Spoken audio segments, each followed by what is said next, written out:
Hi అండి. Welcome back to my channel Vaishnavi విశేషాలు. ఇదొచ్చేసి చిన్న వ్లాగ్ అనమాట. నేనైతే ఈరోజు టిఫిన్‌కి బియ్యపు రవ్వ ఉప్మా, కంది పచ్చడి అయితే చేశాను. మేమైతే తినేసామనమాట. కంది పచ్చడి టిఫిన్‌లోకి, అన్నంలోకి వస్తుందని అయితే చేశాను. అదైతే టిఫిన్‌లోకే సరిపోయింది. ఇంకా కొద్దిగా ఉంది. అది అలానే పెట్టేశాను. ఇంకా పిల్లలకి టిఫిన్‌కొచ్చేసి చపాతీ, బొంబాయి చట్నీ అయితే చేశాను. ఇంకా మా పెద్దోడికి ఈరోజు వంకాయ పప్పు అయితే పెట్టించాననమాట. ఇంక ఇక్కడ ఈరోజు పప్పు, రసం అయితే చేశాను. ఇంకా కంది పచ్చడి కూడా కొంచెం ఉంది. ఇంకా వేరే పచ్చడి అయితే ఏం చేయలేదు. ఈయన ఆఫీస్ కూడా వెళ్ళిపోయారు. ఇంకా తర్వాత నేను ఇంక క్లీనింగ్ అయితే స్టార్ట్ చేస్తున్నాను. ఇంకా ఎక్కడివక్కడ ఫస్ట్ సర్దేస్తున్నాననమాట. ఇంకా కూరగాయలు అవన్నీ కూడా ఇంకా ఫ్రిడ్జ్‌లో అయితే పెట్టేస్తున్నాను. ఇంకా తర్వాత ఇక్కడ స్టవ్ క్లీనింగ్ అది కూడా చేస్తున్నాననమాట. ఫస్ట్ ఈ కిచెన్‌ని క్లీన్ చేశామంటే సగం పని అయిపోయినట్టే అనిపిస్తుందనమాట. వంటంతా అయ్యాక ఈ స్టవ్ అదంతా కడిగి పెట్టేస్తే ఇంకా కొంచెం ఫ్రీగా ఉంటుంది. నాకైతే ఈ స్టవ్ క్లీనింగ్ ఇదంతా దీనికంటే కూడా వంట చేయడమే చాలా ఈజీ అనిపిస్తుందనమాట. ఇంకా పనమ్మాయి ఇంకా గిన్నెలైతే కడిగి పెట్టేసింది. ఇంకా వాటినైతే సర్దుకుంటున్నాను. నేనిక్కడ ఇడ్లీకైతే నానేస్తున్నాను.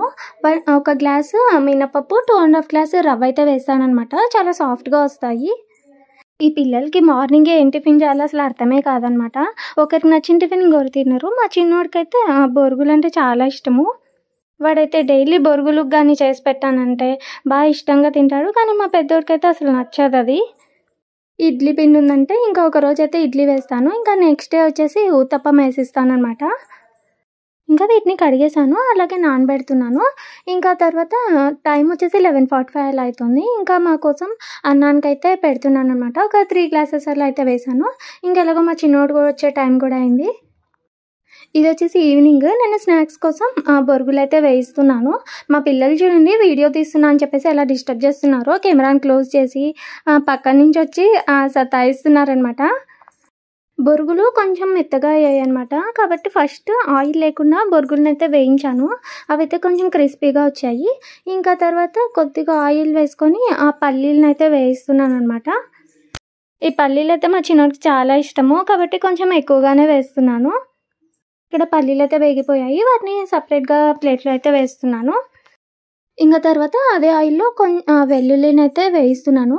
ఈ వెల్లుల్లి వచ్చేసి కొంచెం లైట్‌గా క్రష్ చేశాను. ఈ ఫ్లేవర్ అది తగులుతూ బొరుగులు టేస్ట్ అయితే చాలా బావుంటాయి. వీటిని కూడా మంచి గోల్డెన్ కలర్ వచ్చే వరకు వేయించుకోవాలి.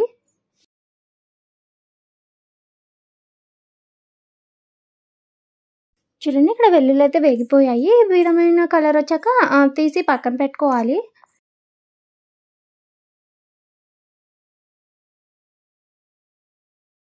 తర్వాత అదే ఆయిల్‌లో కరివేపాకును కూడా వేయించుకోవాలి.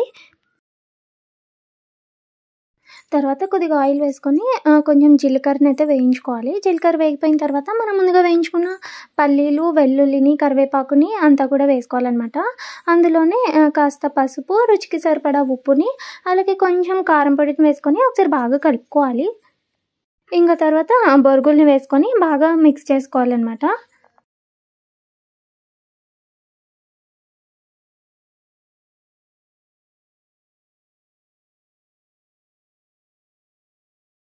ఇంకా బొరుగులన్నీ కూడా ఇలా కలిపి పెట్టేసాను. ఇంక అందులోనే ఇలా కొద్దిగా మిక్స్చర్ కూడా వేస్తున్నాను. ఈ మిక్స్చర్ టేస్ట్ కూడా బావుంటాయి. మిక్స్చర్ అయినా వేసుకోవచ్చు. లేదంటే బూందీ ఉన్నా కూడా టేస్ట్ బావుంటుంది.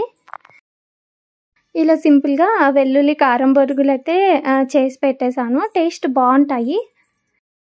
ఇక్కడ బొరుగులైతే చల్లారిపోయాయి. ఇంకా వాటిని బాక్స్‌లో అయితే వేస్తున్నాను. ఇలాంటి ఐటెమ్స్ అయితే ఎక్కువ ఆయిల్ కూడా పట్టదనమాట. చాలా సింపుల్‌గా చేసుకోవచ్చు. త్వరగా కూడా అయిపోతాయి. ఇంకా నైట్ డిన్నర్‌లోకి పప్పయితే అయిపోయిందనమాట. నేనైతే ఇక్కడ అల్లం పచ్చి పులుసు అయితే చేస్తున్నాను. ఫస్ట్ అల్లాన్ని మిక్సీ పట్టుకోవాలి. ఇంకా తర్వాత కొన్ని పప్పుల్ని, అలాగే కొంచెం కారం పొడినైతే వేసుకోవాలి. ఈ కారం పొడి మన కారానికి తగ్గట్టు వేసుకోవాలనమాట. తర్వాత వీటిని మెత్తగా మిక్సీ పట్టుకోవాలి. చూడండి వీటిని ఇలా మెత్తగా మిక్సీ అయితే పట్టుకోవాలి. ఫస్ట్ ఇలా తిరుగువాత అయితే వేసుకోవాలి. ఆయిల్ హీట్ అయిన తర్వాత తిరుగువాత గింజలన్నీ వేసుకోవాలనమాట. ఇక్కడ తిరుగువాత అయితే వేగిపోయింది. ఆ తర్వాత ఇందులో కొంచెం చింతపండు రసము, మనం ఇందాక మిక్సీ పట్టుకున్నాం కదా, ఆ పొడినంతా కూడా వేసుకోవాలి. అలాగే కొంచెం వాటర్ కూడా యాడ్ చేసుకోవాలి. తర్వాత ఇందులో మన టేస్ట్‌కి తగ్గట్టు సాల్ట్‌ని, కొంచెం బెల్లం వేసుకోవాలనమాట. ఈ అల్లం పులుసు అయితే కారకారంగా తీయగా టేస్ట్ చాలా బాగుంటుంది. మనం నైట్ టైం అలా సింపుల్గా చేసుకోవచ్చు అనమాట. ఒక 5 మినిట్స్లో అయిపోతుంది.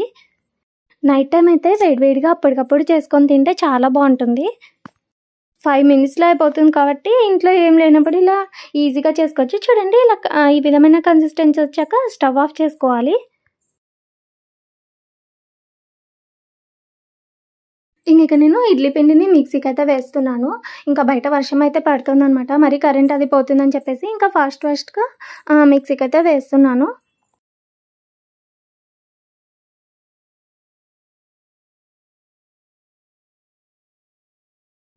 ఇక్కడ మినపప్పునైతే మిక్సీకేసేసాను. ఇంకా ఇక్కడ ఇడ్లీ రవ్వని వాటర్ అంతా కూడా తీసి వేస్తున్నాననమాట. ఇడ్లీ పిండి మిక్సీకి అది వేసిన తర్వాత ఇంకా మేమైతే భోంచేసాము. ఇంకా తర్వాత పిల్లల క్యారియర్ బాక్స్‌లు అవన్నీ కూడా కడిగైతే పెట్టేశాను. ఇదనమాట ఇవాల్టి వీడియో. వీడియో కనుక నచ్చినట్టయితే లైక్ చేసి, షేర్ చేయండి. అలాగే మన ఛానల్‌ని సబ్స్క్రైబ్ చేయండి.